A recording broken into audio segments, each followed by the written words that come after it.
Hello, this is Divine 219 Lady, and I want to talk to you about the rapture. And the reason why this is titled The Great Disappointment is because years and years ago, there were a group of people who was looking for the rapture to happen. And with that came a lot of disappointment, a lot of falling away. And I just don't want everyone who's anticipating and looking forward to the rapture to fall susceptible to date setting and having their whole heart set on a particular day. So I want to read this to you. I got this from Yahoo News, but you can Google the Great Disappointment. But I'm going to read this to you so that you can get an idea as to how many people were looking for a particular day and time and what happened with that. And this is what I don't want our Christian followers, our Jesus followers. I don't want you guys to fall susceptible to this. So I hope this encourages you to not put all your eggs in one basket, but to keep an open mind that Jesus is in control of everything and his timing is always right. And he's going to come when he's ready to come, okay? And not when we want him to. So it's called The Great Disappointment. And the title is, it says, every year they hike to remember the day the rapture didn't happen. Okay? So on October 22nd, this is the day that they were anticipating in 1844. So this is how long they've been waiting on the rapture. We have been waiting on the rapture since 1844. And this is just what's documented. We don't know how long before that date people have been waiting for the rapture. But put in mind that the events that are taking place now was not taking place then. So it was something that they went through during that time that anticipated their thoughts to think that, hey, it must be the return of Jesus coming to get us.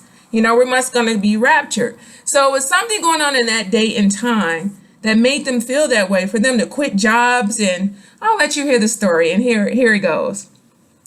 But a lot of people sure thought it would. There were followers of a preacher, a self-proclaimed prophet from Vermont named William Miller. And on that day that he predicted the second coming of Jesus Christ, they took to high ground so they could be ready for the Lord to take them away. Instead of angels reaching down from heaven to pluck believers from pine trees and granite mountaintops, nothing happened, and the day became known as the Great Disappointment.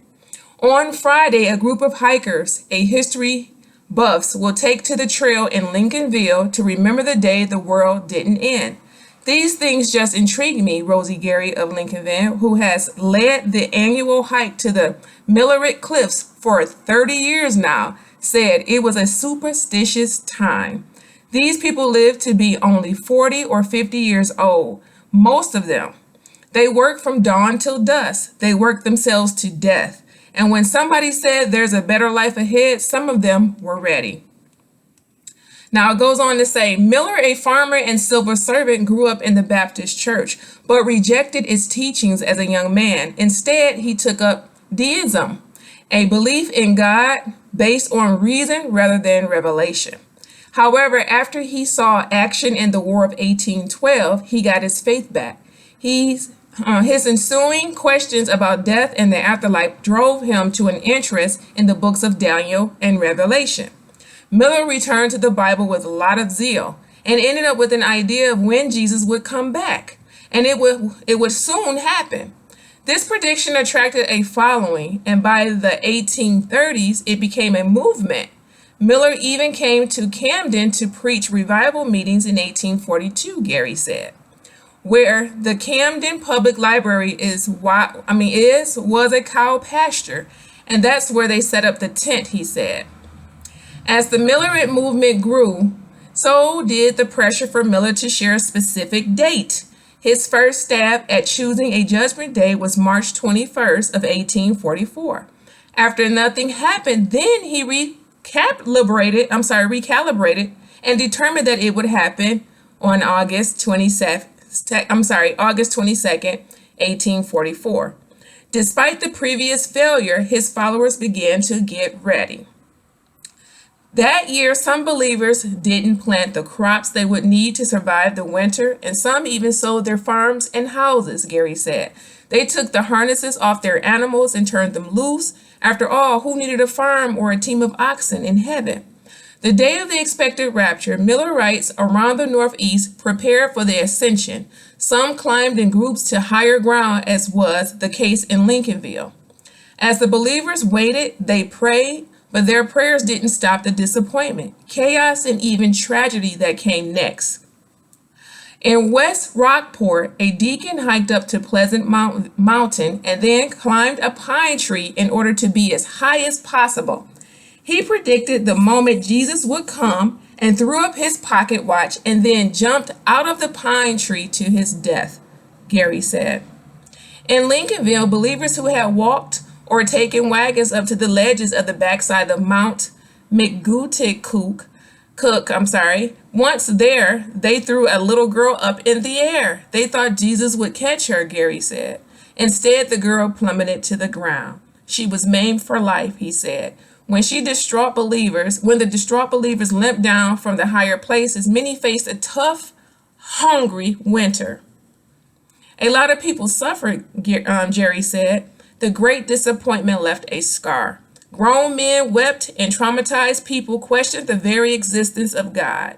Many of the Miller's disappointment followers lost their religion altogether. Others joined the Shakers and the Quakers, and one follower, Ellen White, launched a new movement that became known as the Seventh-day Adventist Church. In Maine, the annual walk up to the cliffs in Lincolnville named the Millerite Ledges after this strange chapter in local history. Passes by old cellar holes that belonged to farms and homes that disappeared long ago. Jerry likes to imagine how it was in 1844 when the believers, which he estimated numbering 50 or so, made their way past those houses. As you go up by the cellar holes, I often think, did these people go too?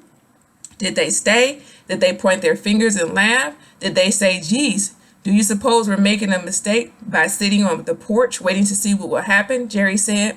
Jerry, 72, and Lincolnville native, has a long-standing interest in history. When he was just a boy, he helped his family out financially by going door to door and selling all occasion cards. Cloverine Solve, like Bag Bomb, he said, and Grit newspaper, a publication marketed to rural families.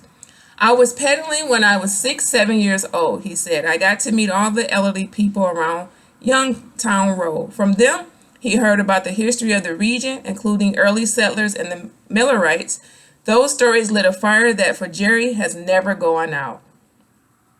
That was the only subject in school I got a decent grade in, he said. History is us. We're making history every day. That's why he enjoys leading the hike up to the Millerite Ledges. Every October, people come with him, some years as few as 5, others as many as 20. Some like history, some may be more interested in the roughly hour-long walk, but every year, he said, people think about the second coming that wasn't. You believe what you want. I am not affiliated with a church or any church. I'm not religious and I'm not preaching to you, Jerry said. Still, people laugh and say, maybe it's going to happen today, but they're just joking. To go on a hike, meet Rosie Jerry at 6:45 a.m. on Friday on October 22nd at the end of the Maiden Cliff Road in Lincolnville. The road is at the top of the hill just up from the Youngtown Inn. So, just to put your mind on, there have been people who are date setting, and we are people who, even though they say, we hope that it comes this day, and if not this day, we hope that it comes on this day. But to the followers of those people, we have people who put their heart into the I hope it comes on this day. And they'll give up a lot of things. They'll put their whole heart, mind, and soul into that day. And when nothing happens, it's a disappointment, especially when they're going around telling everybody there's a rapture coming, especially to the unbelievers and the ones like, oh, wow, how's that going to happen? So every time they tell a date of what others presume it may be, they make the onlookers, the unbelievers say, maybe your God is not who you think it is. And then that puts a disappointment in those people. So I told you this story Not to discourage you from watching because I'm actively watching. But there was a time that I put all my eggs in one basket, and I was so disappointed in that day. I just was like, how could not be this day? How could it be? And God told me, stop idolizing that. And that's what the word came to me. Idolize me, but don't put all your heart, mind, soul into a date because I told you not to date set. Stop idolizing these dates. Just wait on me and I'll come when I can come. And that's all I wanted to tell you all. I hope you benefited from this article that I found intriguing. And please subscribe to my channel wherever it is. And like my page, leave a comment. Thank you. Have a good day.